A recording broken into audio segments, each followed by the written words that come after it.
Por favor, recebam Andrew Ng.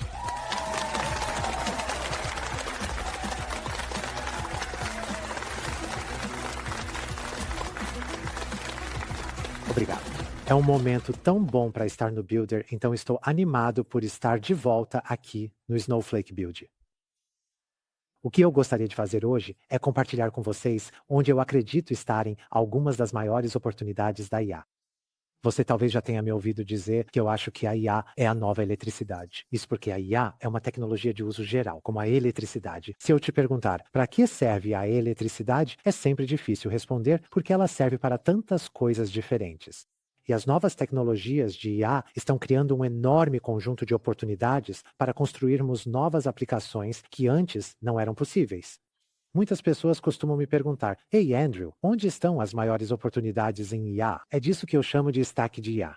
No nível mais baixo estão os semicondutores e, em cima disso, muitas das ferramentas de infraestrutura em nuvem, incluindo, é claro, a Snowflake.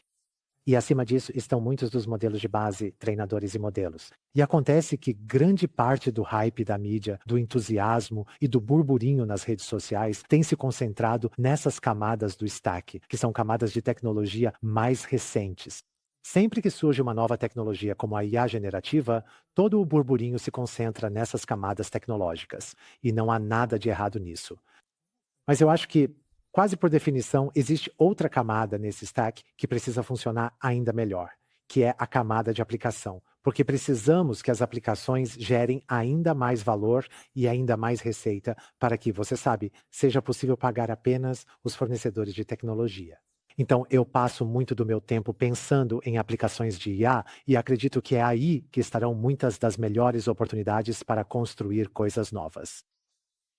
Uma das tendências que vem crescendo nos últimos anos, em grande parte por causa da IA generativa, é o desenvolvimento cada vez mais rápido de modelos de aprendizado de máquina. E, em especial, a IA generativa está nos permitindo construir coisas mais rápido do que nunca. Pegue o problema de, por exemplo, construir um classificador de sentimento, ou seja, analisar um texto e decidir se ele expressa um sentimento positivo ou negativo, para monitoramento de reputação, por exemplo.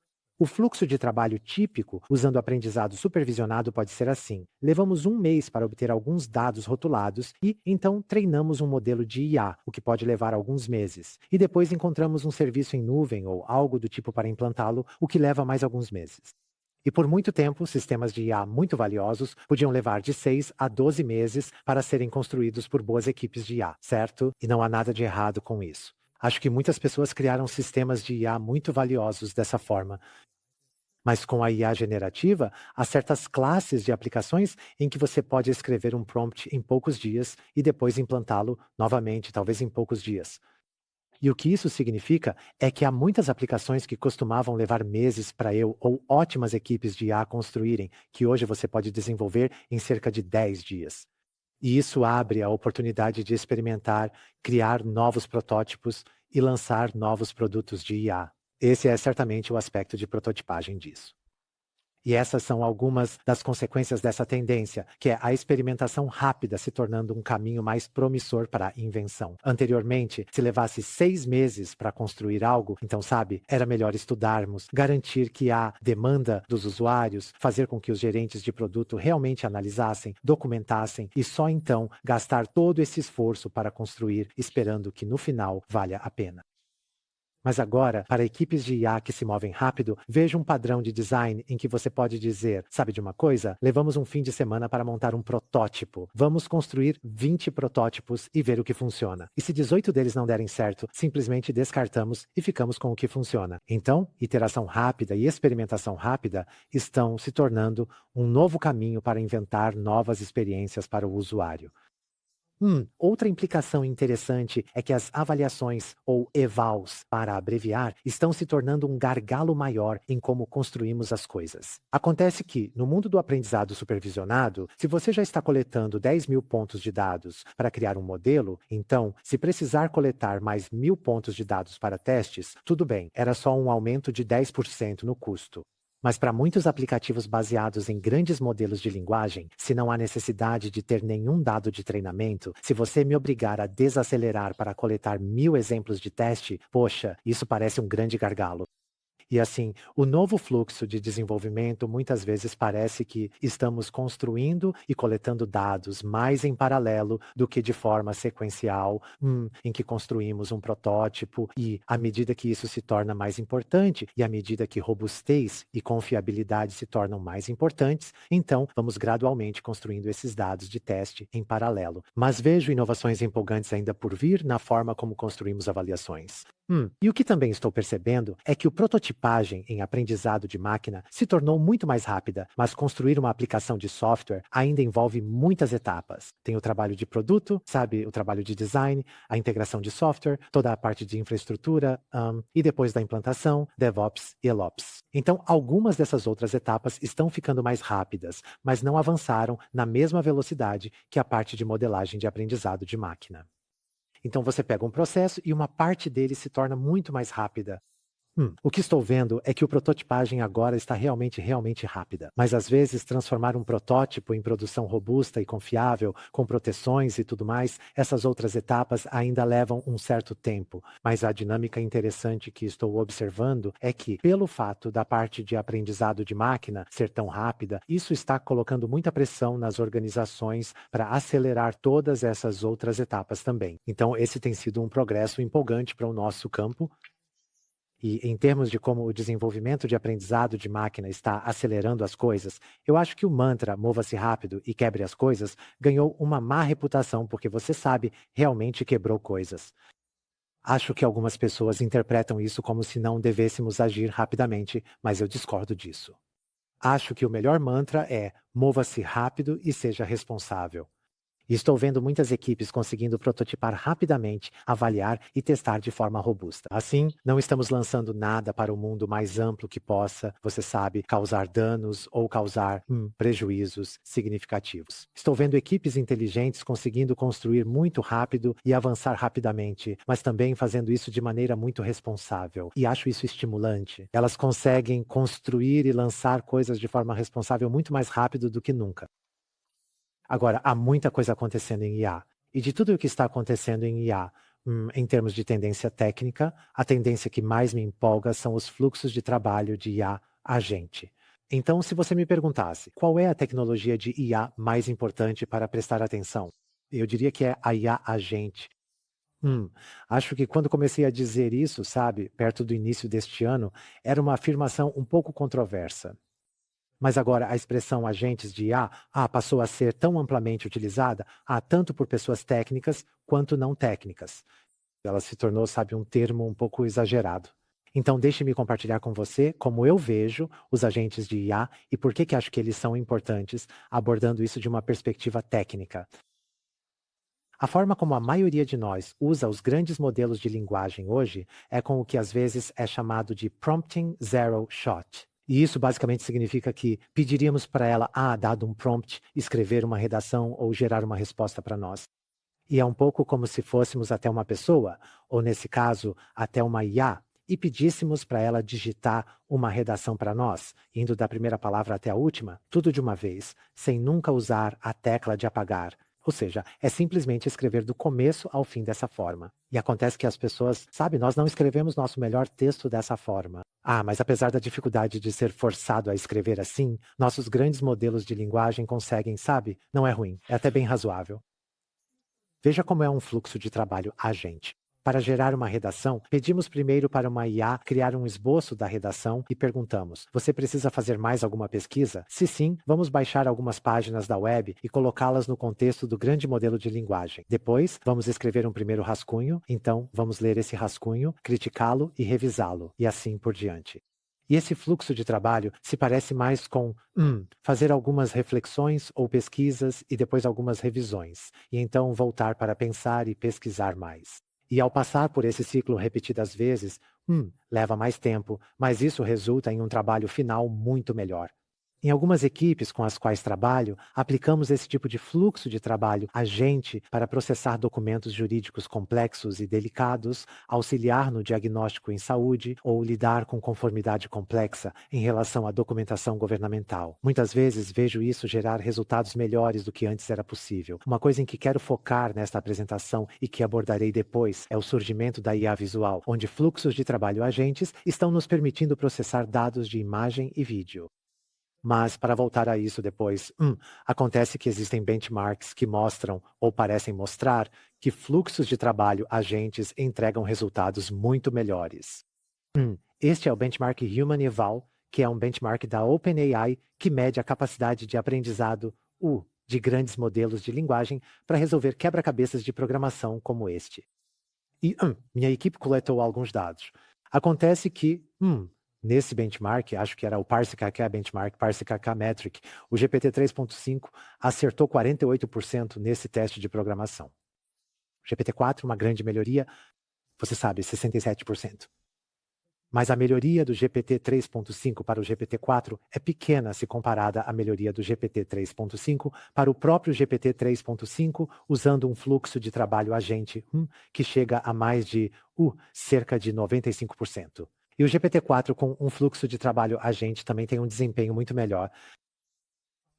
E então acontece que, na forma como os desenvolvedores constroem o raciocínio agente ou fluxos de trabalho agentes em suas aplicações, existem, eu diria, 4 padrões principais de design que são reflexão, uso duplo, planejamento e colaboração multiagente. E para desmistificar um pouco os fluxos de trabalho agentes, deixe-me rapidamente explicar o que esses fluxos de trabalho significam. E eu acho que fluxos de trabalho agentes às vezes parecem um pouco misteriosos até que você realmente lê o código de um ou dois deles e pensa, é só isso? Sabe, isso é muito legal, mas é só isso que precisa.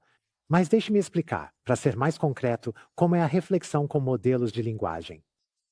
Então, eu poderia começar, por exemplo, fazendo um prompt para um modelo de linguagem como um agente programador. Então, talvez a mensagem do sistema diga que seu papel é ser um programador e escrever código. Então, você pode pedir, por exemplo, por favor, escreva um código para determinadas tarefas. E o modelo de linguagem pode gerar códigos. E então, acontece que você pode construir um prompt que pega o código que acabou de ser gerado, copia e cola esse código de volta no prompt e pede, por exemplo, aqui está um código feito para uma tarefa. Examine esse código e critique-o, certo?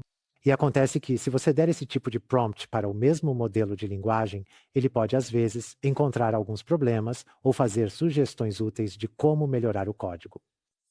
Depois, você dá ao mesmo modelo de linguagem o feedback e pede para ele melhorar o código, e assim surge uma nova versão e talvez um prenúncio do que usar. Você pode fazer com que o modelo de linguagem execute alguns testes unitários e forneça o feedback desses testes de volta ao modelo. E isso pode ser um feedback adicional para ajudá-lo a iterar ainda mais e melhorar o código. E acontece que esse tipo de fluxo de trabalho reflexivo não é mágico, não resolve todos os problemas, mas muitas vezes eleva o nível básico de desempenho para um patamar melhor. E também acontece que, com esse tipo de fluxo de trabalho, em que pensamos em instruir um modelo de linguagem a criticar sua própria saída e usar essa crítica para melhorá-la, isso talvez antecipe o planejamento multiagente ou fluxos de trabalho multiagente, onde você pode instruir um modelo de linguagem a, às vezes, desempenhar o papel de programador e, em outras vezes, o papel de crítico para revisar o código. Então, na verdade, é a mesma conversa, mas podemos orientar o modelo de linguagem de maneiras diferentes, dizendo para ele, às vezes, trabalhar no código e, em outras, tentar fazer sugestões úteis. E isso, então, resulta em um desempenho aprimorado. Então, esse é um padrão de design de reflexão. E o segundo grande padrão de design é o to use, em que um grande modelo de linguagem pode ser instruído a gerar uma solicitação para uma chamada de API para que ele decida quando precisa, por exemplo, pesquisar na web, executar um código ou realizar outras tarefas, como emitir um reembolso para o cliente, enviar um e-mail ou abrir um compromisso na agenda. Portanto, to use é um padrão de design importante que permite que grandes modelos de linguagem façam chamadas funcionais, e acredito que isso está expandindo o que podemos fazer com esses fluxos de trabalho agentivos. Rapidamente, aqui está um padrão de design de planejamento ou raciocínio, no qual é feita uma solicitação relativamente complexa, como, por exemplo, gerar uma imagem em que uma garota está lendo um livro e assim por diante. Então, um LLM, este é um exemplo adaptado de um artigo do Hugging GPT. Um LLM pode olhar para a imagem e decidir primeiro usar um modelo OpenPose para detectar a pose e, depois disso, gerar uma imagem de uma garota. Depois disso, você pode descrever a imagem e, em seguida, usar um sistema de texto para fala, ou TTS, para gerar o áudio. Portanto, no planejamento, você tem um LLM analisando uma solicitação complexa e escolhendo uma sequência de ações a serem executadas para cumprir uma tarefa complexa. E, por fim, a colaboração multi-agente é aquele padrão de design ao qual me referi, onde, em vez de pedir para um LLM fazer apenas uma coisa, você solicita que o LLM desempenhe diferentes papéis em momentos distintos. Assim, os diferentes agentes simulados, interagem entre si e se unem para resolver uma tarefa. E eu sei que algumas pessoas podem se perguntar, sabe, se você está usando um LLM, por que precisa fazer esse LLM desempenhar o papel de vários agentes? Muitas equipes demonstraram um desempenho significativamente melhor em uma variedade de tarefas usando esse padrão de design. E acontece que, se você faz um LLM se especializar em diferentes tarefas, talvez uma de cada vez, e o faz interagir, muitas equipes realmente conseguem resultados muito melhores usando isso. Eu sinto que talvez haja uma analogia com o fato de, se você está executando tarefas em um processador, no CPU, sabe, por que precisamos de vários processadores? No final das contas, é tudo o mesmo processador. Mas descobrimos que ter múltiplas threads ou processos é uma abstração útil para os desenvolvedores pegarem uma tarefa e dividi-la em subtarefas. E eu acho que a colaboração multiagente é um pouco assim também. Se você tem uma tarefa grande, então se pensar em contratar vários agentes para fazer diferentes partes das tarefas e depois interagir, às vezes isso ajuda o desenvolvedor a construir sistemas complexos para entregar um bom resultado. Então, eu acho que com esses 4 principais padrões de design agêntico, padrões de design de fluxo de trabalho agêntico, isso nos dá um enorme espaço para explorar, para construir agentes sofisticados, para fazer coisas que, francamente, simplesmente não eram possíveis, sabe? Nem mesmo há um ano. E eu quero um aspecto disso que me deixa particularmente animado é o surgimento não só de agentes baseados em grandes modelos de linguagem, mas de agentes baseados em grandes modelos multimodais. Então, dado uma imagem como esta, se você quisesse usar um LMM, um grande modelo multimodal, você poderia realmente fazer prompting zero shot, certo? Isso é um pouco como dizer para ele, sabe, dê uma olhada rápida na imagem e apenas me diga o resultado. E para tarefas simples de imagem, isso funciona. Você pode realmente fazer com que ele, sabe, olhe para a imagem e, por exemplo, te diga os números dos corredores ou algo assim. Mas acontece que, assim como com agentes baseados em grandes modelos de linguagem, agentes baseados em grandes modelos multimodais podem ter um desempenho melhor com um fluxo de trabalho iterativo, onde você pode abordar o problema passo a passo. Então, detecte os rostos, detecte os números, junte tudo. E assim, com esse fluxo de trabalho mais iterativo, você pode realmente fazer com que um agente faça algum planejamento, teste, escreva código, planeje, teste, escreva código e elabore um plano mais complexo, articulado e expresso em código para realizar tarefas mais complexas. Então, o que eu gostaria de fazer é, mostrar para vocês uma demonstração de um trabalho que Dan Maloney, eu e toda a equipe da Landing AI temos desenvolvido, construindo fluxos de trabalho agentivos para tarefas de IA visual. Então, se pudermos mudar para o meu laptop, deixe-me. Eu tenho aqui uma imagem de um jogo de futebol e, vou dizer, vamos ver, conte os jogadores em campo. E só por diversão. Se você não souber como fazer o prompt, depois de fazer o upload de uma imagem, essa pequena lâmpada aqui, sabe, sugere alguns prompts. Ela pode sugerir isso? Mas deixe-me executar isso. Então, conte os jogadores em campo. Certo? E o que isso inicia é um processo que, na verdade, leva alguns minutos para pensar em como escrever o código, a fim de elaborar um plano para obter um resultado preciso para contar o número de jogadores em campo. Isso é, na verdade, um pouco complexo, porque você não quer contar os jogadores no fundo, só os que estão jogando em campo. Eu já executei isso antes, então deixe-me ir direto para os resultados.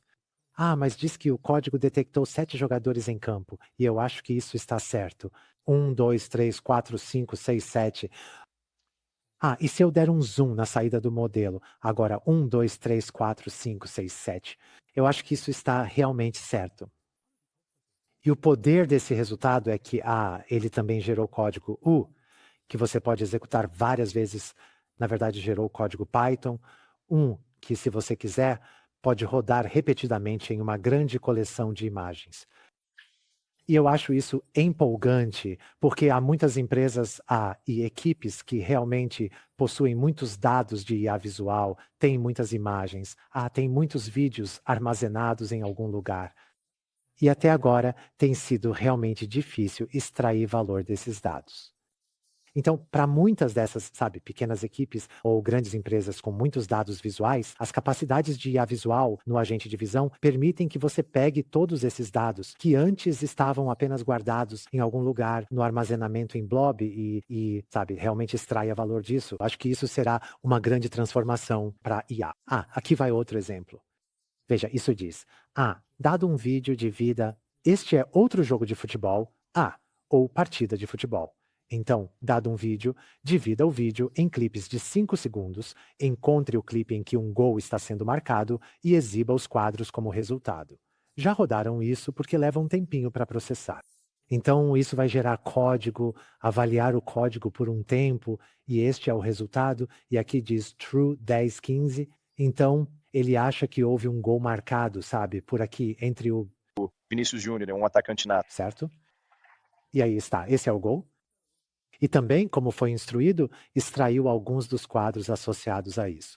Então, realmente útil para processar dados de vídeo e talvez... Aqui está um último exemplo do agente de visão, que é, você também pode pedir para ele, escreva um programa para dividir o vídeo de entrada em pequenos trechos de vídeo a cada 6 segundos. Descreva cada trecho e armazene as informações em um data frame do Pandas junto com o nome do clipe, o tempo de início e de término. Retorne o data frame do Pandas.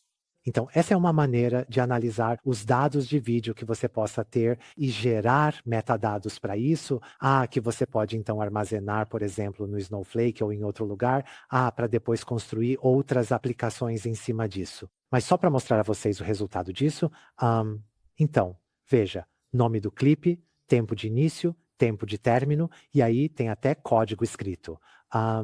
Aqui, certo? Código real que você pode executar em outro lugar, se quiser, talvez colocar em um string assim para alguma finalidade, que você pode então usar para escrever várias, descrições em texto para isso.